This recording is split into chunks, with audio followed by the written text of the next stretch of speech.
बिहार के सरकारी विद्यालयों की जो समय सारिणी है, बच्चों के पठन पाठन का जो समय सारिणी है, उसमें फिर बदलाव किया गया है।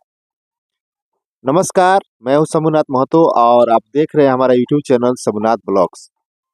बिहार के सरकारी विद्यालयों में पढ़ने वाले बच्चों के लिए दिसंबर महीने से ही जो समय सारिणी था पहले, उसमें बदलाव किया गया।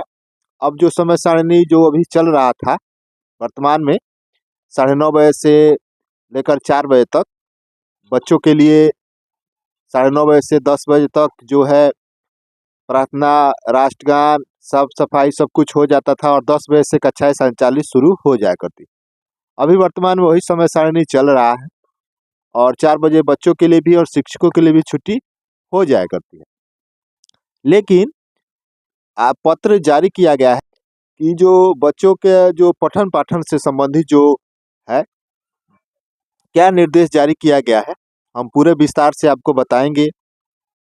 किन किन बिंदुओं पर विद्यालय के वर्ग शिक्षक को जिम्मेवारी दी गई है और दूसरी घंटी में किन विषय की पठन पाठन की जाएगी, किन दो विषयों पर विशेष जोर दिया गया है, हम आपको पूरे विस्तार से बताएंगे।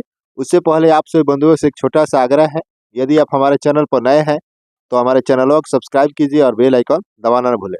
तो चलिए आपको पूरे विस्तार से बताते हैं कि जो पत्र जारी किया गया है उसमें किन्हें जिम्मेवारी दी गई है और किन किन विषयों की पठन पाठन पर विशेष जोर दिया गया है वर्ग पहला से 8वां तक के बच्चों के लिए। पत्र जारी किया गया है बिहार सरकार शिक्षा विभाग प्राथमिक शिक्षा निदेशालय द्वारा। प्रेषक है पंकज कुमार, भारतीय प्रशासनिक सेवा निदेशक प्राथमिक शिक्षा। सभी जिला शिक्षा पदाधिकारी को यह पत्र जारी किया गया है और पत्र में जिक्र किया गया है, आपको विषय पर चर्चा कर लेते हैं। क्या जिक्र किया गया है कि कक्षा 1 से 8 तक के छात्रों में रीडिंग स्किल, मैथमेटिकल स्किल विकसित करने के संबंध में किस आधार पर बच्चों के रीडिंग स्किल और मैथमेटिकल स्किल पर यह प्रश्न उठा है।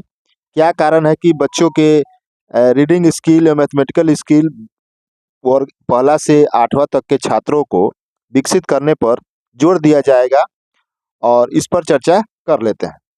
तो जैसे देखिए यहाँ पर पत्र में जो जिक्र किया गया है कि राज्य के 1000 विद्यालयों के वर्ग तीसरा, पांचवा, 8वां के 25,000 छात्रों का असेसमेंट किया गया और उसमें पाया गया कि पाठ्य पुस्तक को धारा प्रवाह पढ़ने, जोड़ घटाव गुणा भाग के प्रश्नों को सही सही हल करने में और अभ्यास की आवश्यकता है। यानी कि 1000 विद्यालयों के 25,000 छात्रों का जो असेसमेंट किया गया, उसमें जांच करने पर पता चला कि वर्ग तीसरा, पांचवा और 8वां के बच्चों का असेसमेंट किया गया।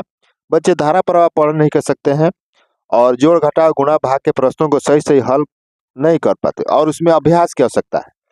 और अकादमिक सत्र 24-25 में की शेष अवधि में जो ही मात्र 3 महीने और बचे हुए हैं और 1 से 8 के छात्रों में रीडिंग स्किल, मैथमेटिकल स्किल को विकसित किए जाने की आवश्यकता है और इन छात्रों का आधार मजबूत हो सके और वे अगली कक्षा के लिए तैयार हो सके। इसलिए 100 दिनों की शेष अवधि में 100 दिनों का लक्ष्य रखा गया है।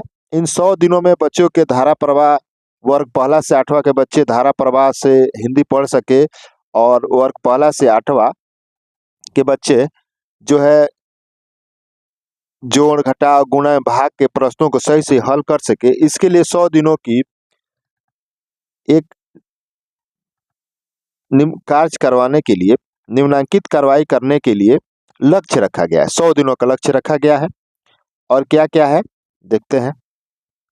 पहला जो बिंदु है, सभी विद्यालयों में प्रतिदिन कक्षा 1 से 8 तक के छात्रों के लिए बेसिक मैथ्स के प्रश्नों को त्वरित गति से हल करना अनिवार्य रूप से सिखाया जाए। प्रथम घंटी में जो विद्यालय की जो पहली घंटी होगी वर्ग पहला से 8वां तक के बच्चों के लिए, उस पहली घंटी में बेसिक मैथ और मैथ के प्रश्नों को तुरंत गति से हल करने का यह बच्चों को सिखाना है पहली घंटी में। दूसरा बिंदु पर चर्चा कर लेते हैं। सभी विद्यालयों में वर्ग पहला से 8वां तक के छात्र के लिए प्रतिदिन 1 घंटा रीडिंग क्लास अनिवार्य रूप से आयोजित किया जाए। यानी कि रोज 1 घंटा बच्चों के लिए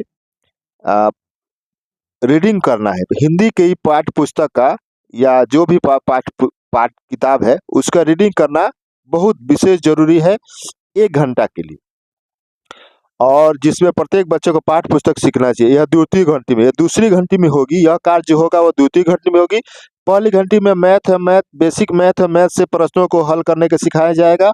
और दूसरी घंटी में बच्चों को पढ़ने के लिए यह कार्य करना है। हिंदी ही नहीं, अन्य भी जो बहुत सारी किताबें हैं, जैसे पर्यावरण और हम की है, अतीत से वर्तमान है, भूगोल की है, हमारी दुनिया है, बहुत सारी किताबें हैं जिसे धारा प्रवाह रूप से पढ़ने के लिए कहा गया है।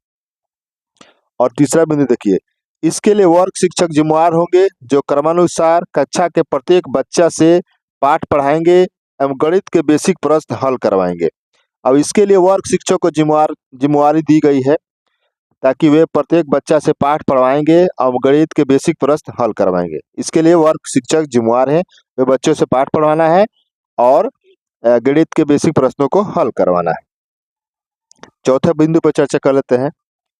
छात्रों के रीडिंग स्किल और मैथमेटिकल स्किल प्रगति का साप्ताहिक मूल्यांकन प्रत्येक सोमवार को संबंधित वर्ग शिक्षक द्वारा किया जाएगा। और जांच पड़ताल भी करनी है, प्रत्येक बच्चों का मूल्यांकन भी करना है, वो भी प्रत्येक सोमवार को। और वर्ग शिक्षक को रविवार के दिन होमवर्क देंगे ताकि वे सोमवार के टेस्ट तैयार कर सके। और इसके अलावा बच्चों वर्ग शिक्षक द्वारा छात्रों को रविवार के लिए होमवर्क भी देना है ताकि सोमवार को जो मूल्यांकन होगा, टेस्ट होगा, उसके लिए वो तैयारी करके आए। प्रत्येक सोमवार को प्रथम घंटा रीडिंग टेस्ट हेतु एवं दूसरा घंटा मैथमेटिकल टेस्ट हेतु निर्धारित होगा। यानी कि प्रत्येक सोमवार को प्रथम घंटा रीडिंग टेस्ट होगा और दूसरा घंटा मैथमेटिकल टेस्ट होगा। यानी कि आपको मानकर चलिए, विद्यालय जो 9:30 बजे से प्रथम पठन जो प्रार्थना होती है, साफ सफाई, राष्ट्रगान, ये सब होता है, उसके बाद वाला जो घंटा यानी कि 10 बजे से 11 बजे तक, 11 बजे से 12 बजे तक, ये जो 2 घंटा है सोमवार के दिन रीडिंग टेस्ट होगा और मैथमेटिकल टेस्ट के लिए निर्धारित किया गया है। और इस पर और एक बिंदु है, 6ठा नंबर, एससीईआरटी के परामर्श से टेस्ट पेपर तैयार कराया जाएगा। टेस्ट पेपर उपलब्ध कराने की प्रतीक्षा नहीं की जाएगी। एससीईआरटी टेस्ट पेपर तैयार करेगा इसके लिए, और टेस्ट पेपर के लिए आपको प्रतीक्षा भी नहीं करनी है।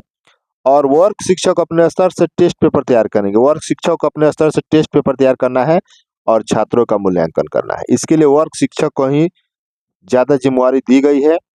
और देखिए अंतिम क्या है, अतः आपको निर्देशित किया जाता है कि वर्तमान अकादमिक सत्र के 100 दिनों की शेष अवधि में अभियान के तौर पर सभी विद्यालयों में तत्काल प्रभाव से उपरोक्त कार्रवाई सुनिश्चित करें। साथ ही प्रतिदिन विद्यालयों का निरीक्षण कराकर यह सुनिश्चित कर विद्यालयों द्वारा इसका अक्षरशः पालन किया जा रहा है। यानी कि बच्चों को जो ये चित्र पत्र जारी किया गया है सभी जिला शिक्षा पदाधिकारी के नाम, उनका निरीक्षण करने की जिम्मेवारी भी दी गई है।